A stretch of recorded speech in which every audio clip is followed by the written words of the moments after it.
আৰু এখন ঘৰ আৰু তাৰ বিপৰীতে এখন ঘৰ মানে 4 দিনৰ ভিতৰত মানে যুদ্ধখনটো 4 দিনৰ পিছতে আৰম্ভ হৈ গৈছিল কিন্তু তেওঁলোকৰ কামটো যোৱাকালি মই শেষ কৰিলো আৰু বাইদেউহঁতৰ কাৰণে ধুনীয়াকে নতুন কাপোৰ কানি আনি বাইদেউকো পিন্ধিবলৈ দিলো ভিতৰত চকী টেবুল ৰাখি আদি কৰি গোটেই বস্তুখিনি আনিলো আৰু ঘৰখন কেনেকুৱা হৈছে আজি আপোনালোকক পোহৰে এবাৰ দেখাম বুলি লৈ আহিলো আৰু বাইদেউহঁত এতিয়া নথৈ আনন্দিত যে তেওঁলোকৰ ধুনীয়া এখন ঘৰ হ'ল তেওঁলোকে সেইটোৱে আচলতে বিচাৰি আছিলে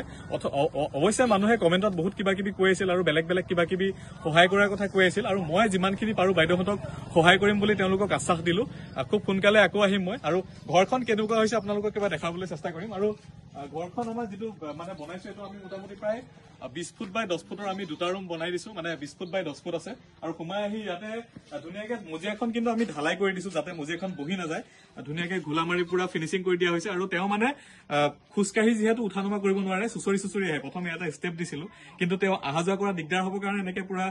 ধুনীয়াকে ইয়াতে ফিনিচিং কৰি দিয়া হ'ল যাতে তেওঁ উঠা নমা কৰোতে অসুবিধা নহয় আৰু তৰজা বেৰ পকা খুটা দি পেলাই ধুনীয়াকে বনাই দিয়া হৈছে তলটো ধুনীয়াকে ধুমুচ মাৰি ভালকে ঢালাই কৰি বনাই দিয়া হৈছে আৰু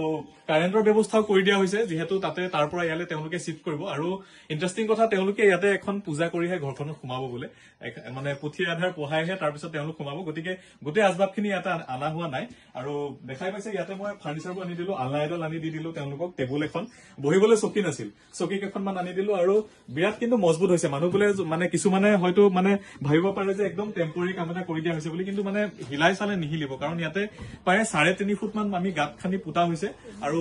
25 mm আমি টিং লগাই দিছো ভাল কোৱালিটিৰ আৰু এই ধৰণে তলটো ধুনীয়াকে হেৰি কৰি মোটামুটি আমি 2 ফুট মান জেগা আমি ব্ৰিক ৱাল দি পেলাই গাঁথনি কৰি পেলাই তাৰ তলত মানে এটা ঢালাই দি তাৰ পিছতহে এনেকুৱাকে গাঁথনি কৰি পেলাই দিছো আৰু বেৰ চেৰ বিলাকো বহুত বেছি ষ্ট্ৰং হৈছে মানে 15-20 বছৰলৈকে আৰু তেওঁলোকৰ একো এই ঘৰটোৰ ক্ষতি হ'ব বুলি মই নাভাবো তাৰ ভিতৰতো মই যিখিনি সহায় কৰিব পাৰো তেওঁলোকক সহায় কৰিবলৈ চেষ্টা কৰিম ধন্যবাদ।